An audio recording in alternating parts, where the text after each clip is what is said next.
Nerede kaldı bu kız ya?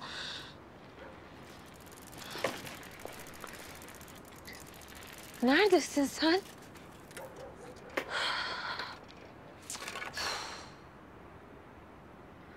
Ne oldu? Toprak ayrıldı. Bitti dedi. Savaşamayız dedi. Başa çıkamayız dedi. Vazgeçti benden. Her şey o akrepten beter akrabaları yüzünden. Gel. Gel bana. Neden bizim için bir anda savaşmayı bıraktı bilmiyorum.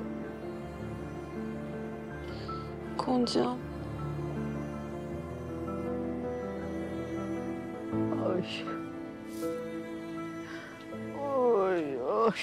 Oy bir haber etsen ya.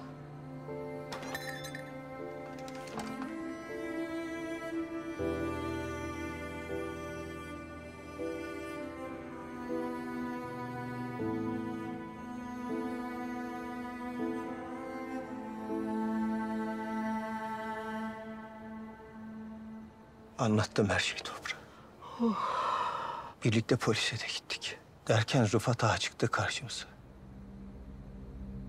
Rıfat Ağa vazgeçirdi.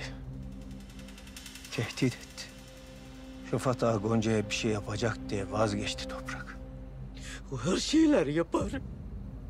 Şeytanın önünde giden o. Ah, ah, Sırrı sen ne ettin? Ah, geç kaldın sen. Sen çok geç kaldın. Oy biz şimdi ne edeceğiz Sırrı? Biz şimdi ne edeceğiz? Biliyorum anam yarısı. Biliyorum. Sana da cennete de zarar verecekler diye çok korktum. Çok korktum. Aynı şeyleri tekrar etmenin bir anlamı da yok. Onu da biliyorum. Ben gidiyorum buralarda. Allah razı olsun senden. Sen olmasan barınamazdım buralarda. Sen korudun beni. Deli dediler bana. Meczup dediler. Göğsünü yere yere siper etti. Köy meydanında taşladılar. O taş bana gelsin diye önlerini atladın. Bunca şeyden sonra bakamam ben senin yüzüne.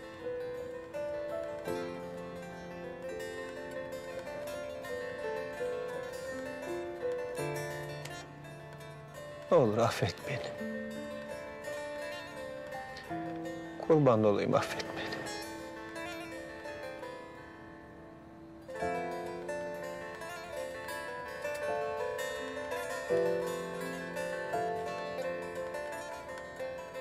Kal sağlıcakla. Allah'a emanet ol.